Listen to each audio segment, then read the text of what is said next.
What's going on, Illumineers? Happy Azurite Sea Eve, as we are just one day away from the LGS release of Set 6, or Azurite Sea, as it is called. Welcome to yet another deck tech video from the Freedom Gaming team as we kind of count down and go towards the release week and the hype that involves with all the new cards, the new sets, the potential new decks, and everything. I'm John here with my personal favorite deck that I've been playing for a very long time, and that is going to be Emerald Steel Discard. I've been playing this deck since set 2 when we first got the Bucky Prince John stuff, and it's just kind of built on it. I have played it at every single event since the archetype has been around, and I absolutely love this deck. I know a lot of people, there's a lot of discourse going around about Diablo and everything, and while Diablo is definitely a very broken, a very problematic card, he is still fantastic and fun to play, especially when you can shift him on turn 2, protect him, and then just let him just absolutely steamroll games.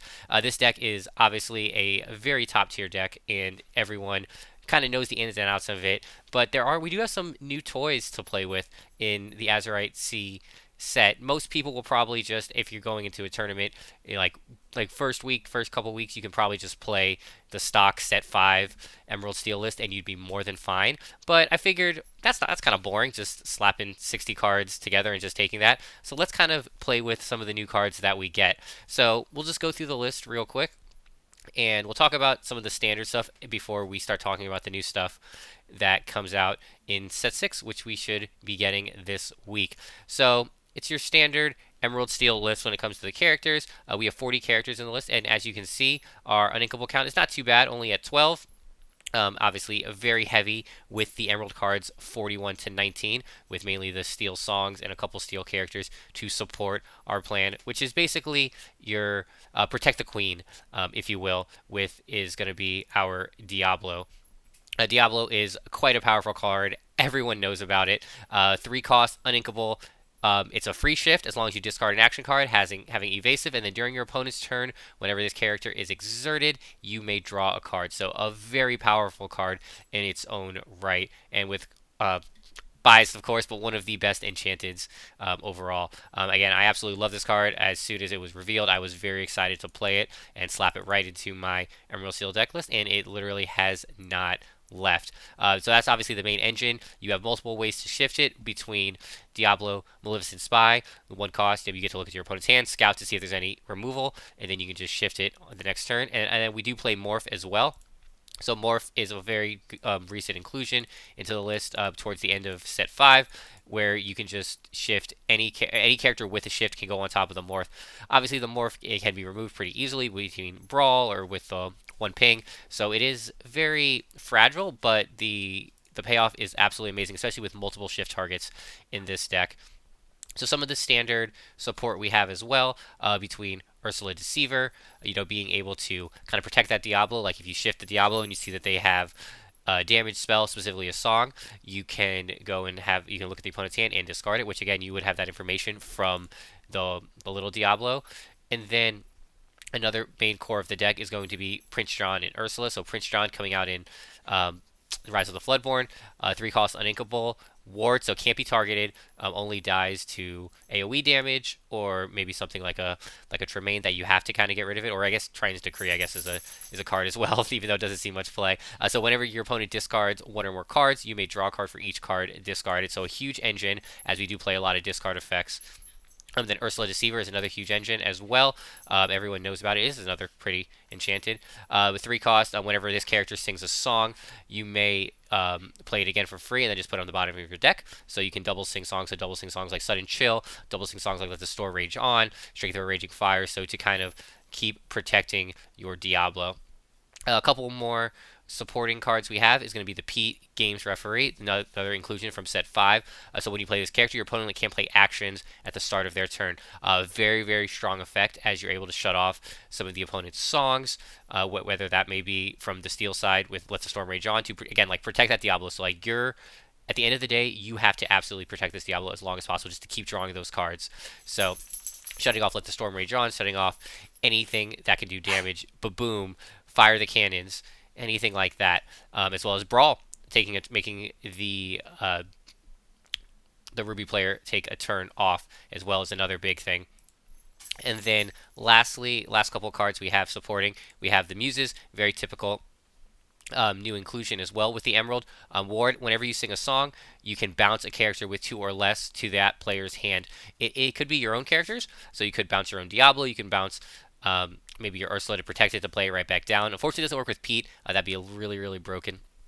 But another very strong card is the Muses, as well as having Ward 2. So again, another ward, another thing that's protected from targeted removal. And then our 2 main shift targets as well in the deck, we do have Beast, Tragic Hero, again very strong, very popular card. A shift 3 at the start of your turn. If this card has no damage, you can draw an additional card, so drawing 2 cards per turn. And then if he does have damage, you get +4 per turn, so it becomes a 7/5. So very good for trading as well. It's kind of definitely a lightning rod as well that Beast has to be dealt with, or again, it's another thing that can run over the game. And then another very just strong card, Tinkerbell Giant Fairy from set 1, shifting for 4, so you can get that out on your turn 4 if you need it. If you need be, when you play this character, deal 1 damage to each opposing character, so 1 damage AoE, and then if Tinkerbell banishes a character, dealing 2 to chosen opposing character. So again, just more like board control and presence. So the main thing, obviously, with this Emerald Steel deck list that we all know and love is going to be just that card advantage. So the card advantage you get from Diablo, from Prince John with discards, as well as, or then Beast from drawing the additional cards. Not really many actions as well. Tuba Boom, again, good for the mirror. Obviously, deal 2 damage to a chosen character or location. So again, you're kind of playing that for the Diablo. And then we're on 15 songs, so 17 actions to shift that Diablo. It's going to be 4 Sudden Chill, 4 Storm Rage On, 4 Strength of Raging Fire, and then another good discard is going to be, we don't talk about Bruno, so playing 3 of those, so returning chosen characters to their hand, and then that player discards a card at random. So if they have an empty hand, you can literally just have them discard a card, or discard a character, which is great. And then we are playing 3 Hidden Cove. I did feel like with a lot more Diablo hate and a lot of people focusing on Diablo, I wanted to play additional ones. I've played 2 in the past, and that felt fine, but I think just being able to see this and like mulligan for this, like specifically in different matchups, mainly in the Ruby Amethyst matchup, you're going to want to just protect that from that turn 3 brawl. So, and or even with them playing like Shadowfinder, Peter Pan Shadowfinder, anything like that. Elsa as well, and on turn 5 is a problem. So this is, again, another thing just to protect against that.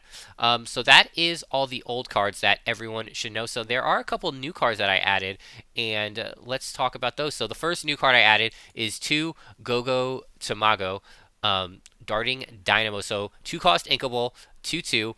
She has evasive, and then Stop Whining Woman Up. When you play this character, you may pay 2 ink to gain lore equal to the damage on chosen opposing character. This card is super, super good. It's a good way, gives you a little extra reach at the end of the game to maybe like if you can like trade into something bigger, maybe like a Tamatoa or something that has a lot of health, maybe a Mufasa. On the Sapphire side, you can get like because they're gonna probably tap that most of the time, so you can kind of trade into that, and then you can gain 5-6 lore to kind of close out the game, something later on too. So, and another big thing with this card is, even though it is 4 lore to kind of do that, or 4 ink, sorry, to do that play, but it does work with muses as well. So you can play Tamago, gain whatever it comes out to, sing a song somewhere, bounce it back up with muses, and if you're at 8 ink, you can just play it again and just do that twice. So it gives you a ton of extra reach. So she is super good, super fun to play. She's tested definitely very, very well. I like her a lot. I think 2 is the right number for her right now. I don't know if I would go any higher at the moment, but she has been testing very well, and she's super fun to play. And then one of the other new cards is Honey Lemon. Honey Lemon Chemical Genius. So for 2 cost, Inkable, 1/1 are her stats, and then here's the best part. When you play this character, you may pay 2 to have each opponent choose and discard a card, and she quests for 2 lore, even though being 1/1. So again, same thing. I kind of have her in that play around where if you're going to play, kind of in that Anna, where Anna, Lucifer, Friar Tuck, if you were playing them in the past, kind of for that same cost or similar cost, you can play her as and then it's kind of the same effect. It's another option over Hypnotize as well. So Hypnotize does kind of help feed your Diablo, so it gives you an extra action to potentially discard. But it is usually you're playing Hypnotize on turn 4 after you play Prince John down, something along those lines. So this kind of fills that same spot. It does cost 1 more ink as well, but again, like it's usually your turn is at least for me, how I've played it has been play Prince John on turn 3, play Hypnotize on 4, pass. And so you're drawing 2 cards. So again, you're still drawing 1 card. So it kind of does replace that Hypnotize as well. She's again super fun. Quest for 2. So not really like a there's not really like a lightning rod or anything on her. She doesn't like target get or want to get targeted, but she does still have to kind of be dealt with because like questing for 2 is still really strong, especially in this deck with so many evasive questers as well, and just like other questing targets. And then one, the last new card that I added is one Basel Distinguished Detective. Again, pretty cool enchanted. We'll go focus on the regular one, a little easier to read.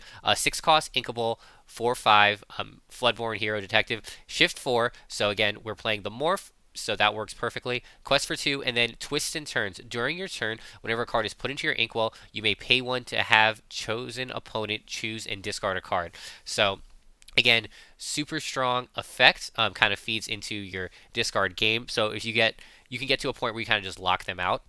Maybe they have like 1 card they can't play, and then you have Basel down, and then you just draw ink, and then just they have to instantly discard it, and then you have John in play. It's a free draw, something along those lines. So Basel is really interesting. I had 2 in the list initially, and then it was one of those things that I just didn't really want to see that often, but you did want to still see it at times, like I said, like give you that little extra reach to like have them locked out, and then just have kind of so you're not relying on drawing your sudden chills, drawing your honey lemons, drawing your hypnotize if you play them, anything that has a discard effect. So this can give you literally just makes any card you draw being able to become a discard as long as it's inkable, of course.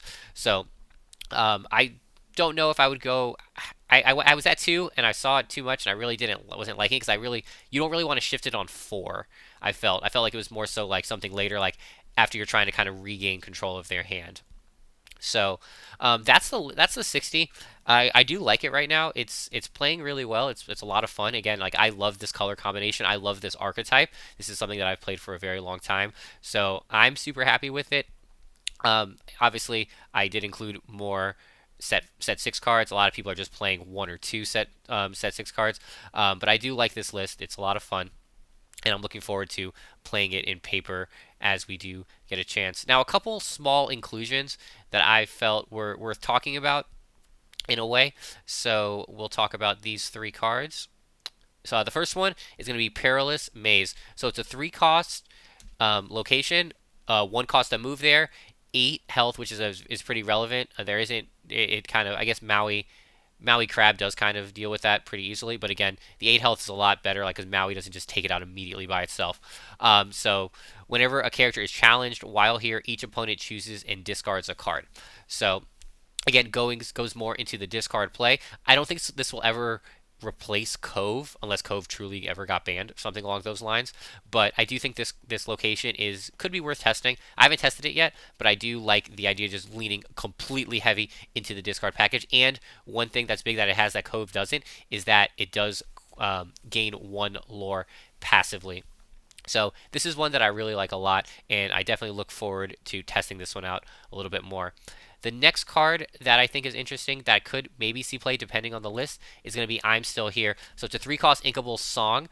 Chosen character gains resist 2 until the start of your next turn, and you draw a card. So I think that the really big important thing here is the cantrip. So cantrip, for those of you that don't know or haven't heard that term, it's basically just something that can't be responded to, or like you could just draw a card for free, or just something along those lines.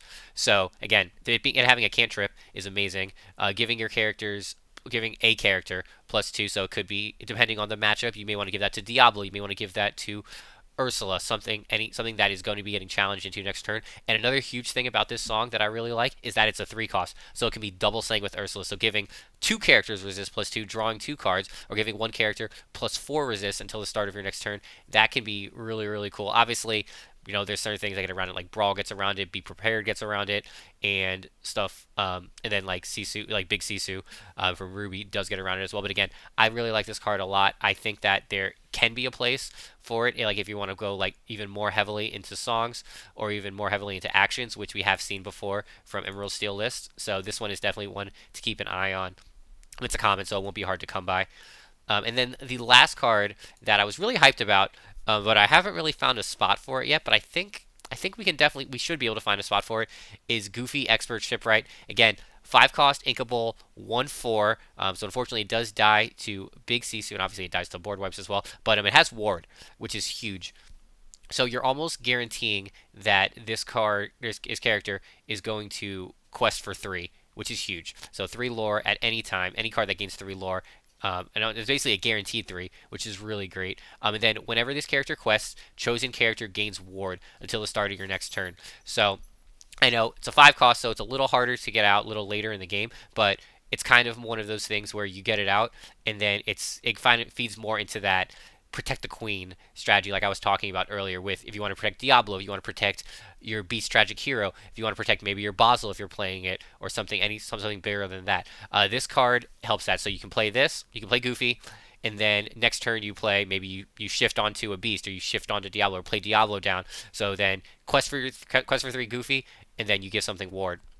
You give the Diablo ward, so you protect it for a turn. So it's protected from brawl, protected from any targeted removal, which is amazing. Obviously, it can still be challenged, but as long as they have an evasive challenger and it's exerted. But still, the fact that they have to actually challenge into your character is huge, and they kind of have to. They kind of puts to and they negates at least for that turn. So Goofy is a character that 1,000% has to be dealt with as soon as it turns sideways.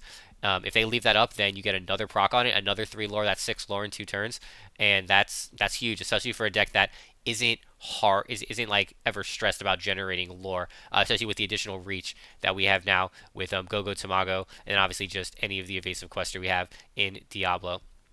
So that's kind of my deck list right now. That's where I'm kind of starting out with Azurite Sea.